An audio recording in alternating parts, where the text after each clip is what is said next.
Di hari Minggu sore, kamu pergi shopping ke supermarket. Di situ kamu nemu kemasan melembung yang terpajang di rak makanan segar. Tapi pas dicek lagi, tanggal kedaluarsanya ternyata belum lewat. Kamu pun semakin penasaran, kenapa bentuknya nggak biasa gitu ya? Jawabannya ternyata susah-susah gampang. Beberapa jenis produk segar seperti daging, ikan, seafood, selada, atau keju dikemas dengan MAP, singkatan dari Modified Atmosphere Packaging atau kemasan atmosfer termodifikasi. Agar produk-produk yang daya simpannya relatif singkat bisa lebih awet, sejumlah gas perlu dimasukin ke dalam kemasan. Cara ini dilakukan sebelum produk tersebut sampai di supermarket.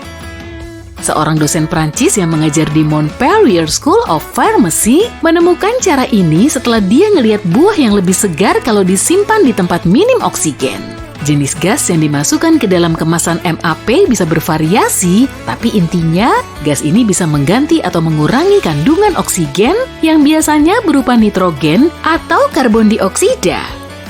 Yang perlu kamu ingat, meskipun belum kedaluarsa, produk segar yang bungkusnya melembung belum tentu aman dimakan.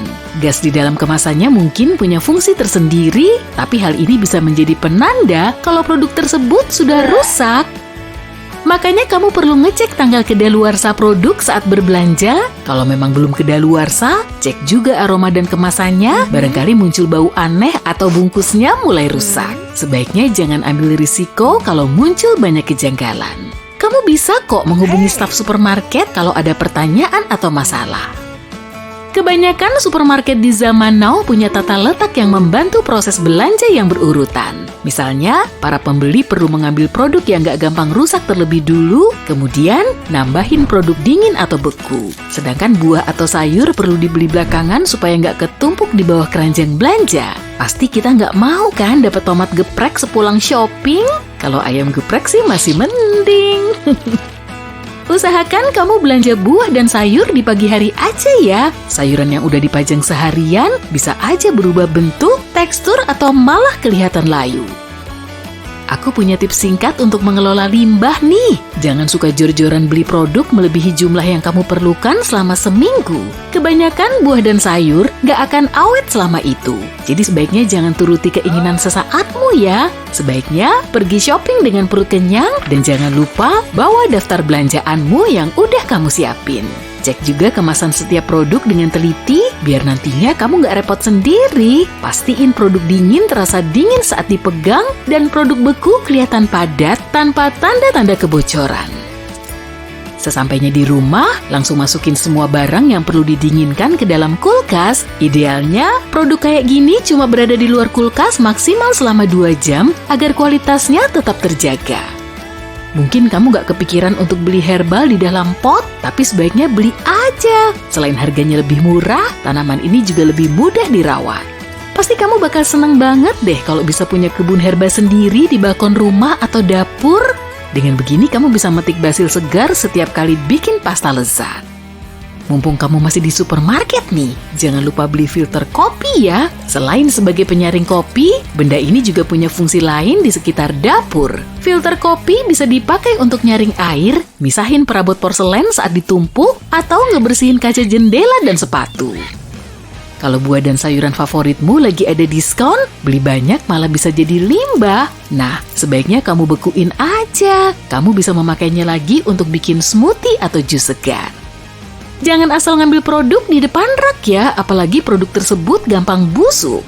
Toko dan supermarket nyetok ulang produk mereka dengan mengikuti sistem pertama masuk, pertama keluar. Jadi produk yang ada di belakang akan selalu lebih segar. Begitupun dengan teh, kalau kamu lebih suka teh daripada kopi, beli teh dalam kemasan loose leaf kalau kamu pengen menghemat biaya dan bikin ramuan teh sendiri. Cita rasa teh loose leaf lebih kuat dari teh celup biasa. Kamu perlu nyetok produk rumah tangga lain seperti bohlam, tisu, atau baterai. Bisa dipastiin kamu bakal membutuhkannya. Jadi sebaiknya beli produk ini dalam jumlah banyak saat ada diskon. Semua produk ini nggak akan terbuang sia-sia. Apalagi kalau remote TV-mu tiba-tiba mati, baterai di rumahmu masih tersedia, dan kamu nggak perlu ngamuk-ngamuk nggak jelas karena kehabisan baterai. Jangan keseringan pergi shopping cuma untuk beli satu barang. Ini nggak efisien dan kemungkinan besar kamu malah akan beli barang lain yang sebetulnya nggak kamu perlukan. Makanya, kamu perlu bikin daftar belanja. Kamu juga perlu nyatet semua isi kulkasmu minimal 2 kali seminggu. Rencanain menu makanan yang mau kamu konsumsi 1 minggu sebelumnya untuk mengurangi belanja impulsif. Ngapain juga kan beli-beli barang lain yang nggak diperlukan kalau kamu udah bikin listnya? Selain itu, kamu perlu bikin kreasi dari makanan sisa dengan tambahan herba dan bumbu lain biar nggak jadi limbah begitu aja. Taruh hasil kreasimu ini di dalam wadah transparan biar gampang dilihat. Kamu perlu menganggapnya sebagai bahan makanan, bukan sebagai sisa. Pakai aja sisa pasta atau sayuranmu untuk bikin frittata dan omelet, blender sayuran matang dengan tomat untuk dibikin saus pasta, atau siapin makan siang untuk esok hari dari daging dan sayuran. Untuk nyelamatin makanan sisa biar nggak mubazir, kamu juga bisa mengolahnya menjadi sup. Hidangan sampingan dari sayuran semalam bisa jadi makan siang sehat cuma dengan nambahin kaldu. Roti sisa juga bisa diolah lagi, potong secara diagonal, taburi dengan bumbu herbal dan minyak zaitun, lalu panasin di oven selama beberapa menit. Dengan begini, kamu akan dapat kruton buatan sendiri untuk supmu. Buat tambahan aja nih, waspadai bahan yang nggak kamu kenal atau nggak bisa kamu sebutin namanya ya. Kalau di kemasannya ada lebih dari 5 bahan, sebaiknya jangan dibeli. Caramu membawa barang belanjaan di supermarket juga ngefek pada produk yang kamu beli. Kalau kamu lebih suka pakai keranjang daripada troli, berarti kamu lebih rentan berbelanja impulsif. Kecenderungan ini telah diteliti dalam Journal of Marketing Research dan ternyata hal ini disebabkan oleh usahamu membawa barang belanjaan selagi shopping. Troli belanja kemungkinan besar akan membuatmu lebih nyaman sehingga kamu bisa membaca produk dan label sampai tuntas. Saat belanjaanmu nggak banyak, sebaiknya pilih fasilitas self-checkout aja kalau memang ada.